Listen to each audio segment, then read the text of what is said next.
I sat down and thought, if I'm writing an essay for this kind of competition and I wanted to check it, what kind of questions would I want to ask myself? So this isn't meant to be exhaustive. I wouldn't suggest that just by going through and answering all of these questions, you know that your essay is perfect, but it's definitely something that could help you. So I'm just going to talk through these, and you guys can pause this and have a look, or look on the slides that I've attached to this page, and have a think about, when it's time to proofread your essay, time to kind of edit your essay, really consciously reflect on these questions and see if you can, truthfully answer to yourself, yes, that you have done these. So question one, have I thought carefully about a range of possible responses before deciding on my line of argument? So something that people might do sometimes is if they read a question and have an instinctive gut response to it, then they kind of get anchored onto answering that certain way.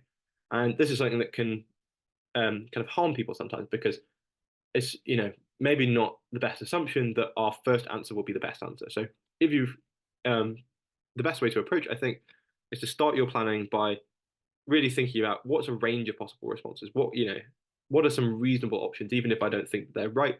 Have I explored all the possible options that I think are, reasonable, and thought about, why this one is better than this one, and whether I'm really confident in the one that I want to choose?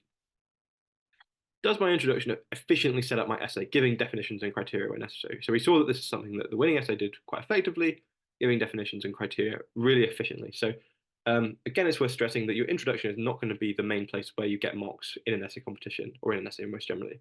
The introduction is there to fulfill a pretty specific role, and it's, at least in most cases, going to be about hitting those beats in a way that is, effective, efficient, grabs the reader, and then moves them efficiently onto the bit where you're saying substantive content.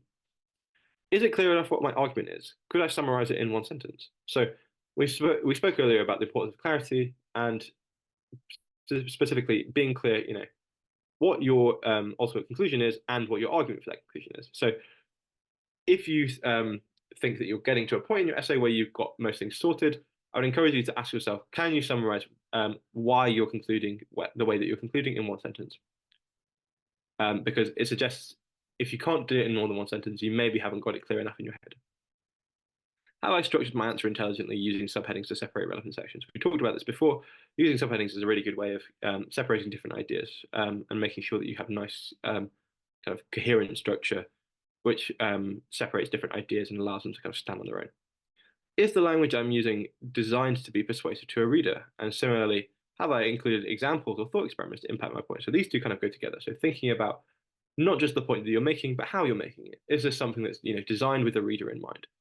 And another thing that I think is going to be useful here is try and give your essay to somebody else to read. If you have friends who are interested in similar subjects, or maybe just interested in learning in general, but maybe you don't have a super great background in your subject. One of the things that can be really useful, and I've done this in the past myself, is get other people to have a look and see which examples or which arguments stick with them.